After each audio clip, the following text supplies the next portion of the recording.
So in today's video, we're going to talk about pathing. For all you native English speakers out there, it's a very intuitive term. Pathing just refers to the movement and the route you're taking as you're doing something. But in the context of the game, there are a lot of fundamentals you need to understand. The first fundamental is going to be pathing has to increase your safety. The worst thing you can do in pathing is run out in the open in the middle of a corridor, because that is the most exposed spot you can be for that relative position you're in. The enemy who's going to be peeking you will have an easier time fighting you because you're out in the open. Instead, what you want to do, you want to maximize the amount of time you're next to a wall and walking along that, because that, first of all, maximizes the distance you have, which is a good thing when you're peeking around corners. The other thing is it forces the enemy that is peeking you oftentimes to have to expose themselves by going out in the open. For example, consider I'm walking along this wall while I'm trying to clear a bridge on Anubis. If there's a CT who's going to try to peek me, they're going to have to swing really wide to take that fight. Now they're out in the open. There's going to be a teammate who can easily trade me or something like that. So remember, you always want to be staying close to a wall. Now there are instances in which you might not be close to a wall.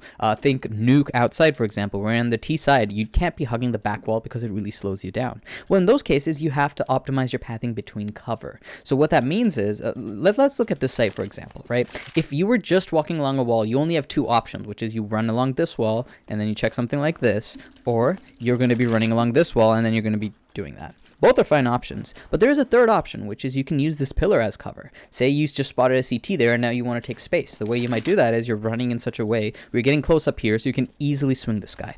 So just remember that pathing, there are times where you don't necessarily have to hug a wall. The second fundamental of pathing is you want to recruit your left and right key the most in your movement. There are a lot of reasons for this. One is it's the easiest to counter strafe. Just give it a try. Like try going between left and right, forward and back, and then trying to do diagonal forward, diagonal, something like that. It's a lot more clunkier. It's really easy to reduce your movement speed closer to zero when you counter strafe left or right. It's just our fingers are positioned in such a way when we hold the keyboard that it's just very easy to do that. The reason that's important is if you're just trying to shoot while you're running, you're inaccurate. And if you try to shoot when you're not moving, you're very accurate. But you can't just not be moving the entire time because that makes you an easier target. So what you really want to practice is you have your crosshair ready to take an aim duel, and the way you move is oftentimes going to be left or right. And that will basically make it very easy to counter strafe so that you reduce your movement speed. Another reason why you want to be moving left or right is it makes you a harder shot. Let's use an example here. Let's say you're walking along a road and there's a speeding car approaching you. From a distance, it doesn't appear to be moving that fast as it's coming towards you. When it's leaving you, so it's going away, it also doesn't appear to be moving that fast. The time where the car appears to be moving the fastest is right when it crosses you, because in that moment, its velocity is perpendicular to your line of sight when you're looking at it, and that makes it appear the fastest. The same thing applies when you are taking an aim duel. If there's a CT right there at house and I'm running towards him, he doesn't have to adjust his crosshair at all. Same if I'm running away. But if I am moving perpendicular to him, right, that's the fastest I can appear at that relative position from his perspective, which makes it the hardest shot for him to hit because he has to adjust, right? So not only is it easier for you to move, but at the same time, you are going to be a harder target to hit. So definitely need to incorporate your left and right. Now, at some cases, you may have to use your forward. What I recommend is try to walk a bit more, or pause at times, or use your crouch or something, because you don't want to be walking forward and then have to counter strafe and take an aim duel. Instead, what you want to do is you want to minimize the amount of time you have to counter strafe when you're pressing W. The third fundamental of pathing is going to be know what the goal of your current micropath is.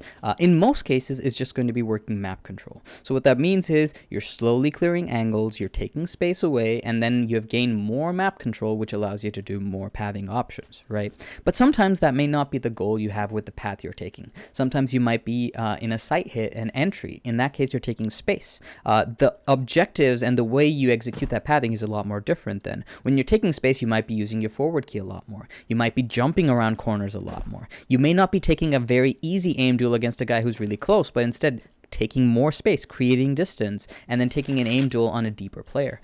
You're breaking the fundamentals we talked about in the earlier pathing, but there's a reason for that, and you need to understand that. Another case in which you might be breaking that pathing is when you're trying to take an aim duel, an optimal aim duel. For example, you're the traitor, your teammate just died, and now you know where a CT is stuck, for example. Assume they're on the left side. Now, the way you might peek that, it might be very different than how you would peek it if you were just taking a very standard path. You might be a lot more aggressive, but that aggression transition will also result in you being a bit more exposed from other angles. So you really need to recognize, okay, when you are breaking your pathing, what are those contexts? How do you accelerate and really own those changes so that you make sure that those, when you're doing that, you get the most out of them. The other thing that's really important, and I consider this a hallmark of a good player, is know to transition back to those other ones. So, okay, you got the trade you needed to. Now you're just kind of out in the open, or do you instantly try to readjust and go back to a nice path or something? When you're in entry, you know how to take space, but you should also learn, okay, I can't just keep taking space. Like, pretend we're executing B. You take space so much, you run through a smoke and you keep going to A. That doesn't make sense. At some point, you need to transition to taking an aim duel or holding that map control.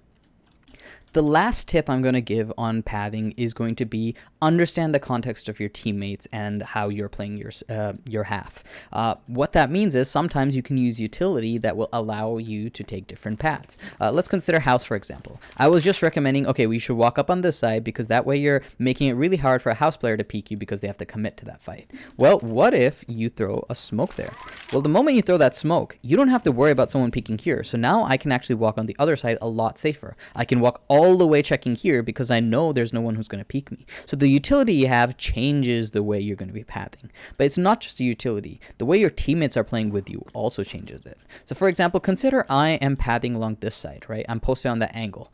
I am exposed to a guy who might swing from right here. So if I have a teammate who is posted on that angle holding it, all of a sudden that teammate has allowed me to feel a lot safer in the pathing I'm taking, because now I can move in such a way where I can path optimally for another angle. So the context of your teammates and utility often matters. You should be practicing on an offline server or on your own how you can improve your pathing with utility. When you're playing in-game, use the ping feature to tell your teammate to hold an angle for you so that you have better pathing options.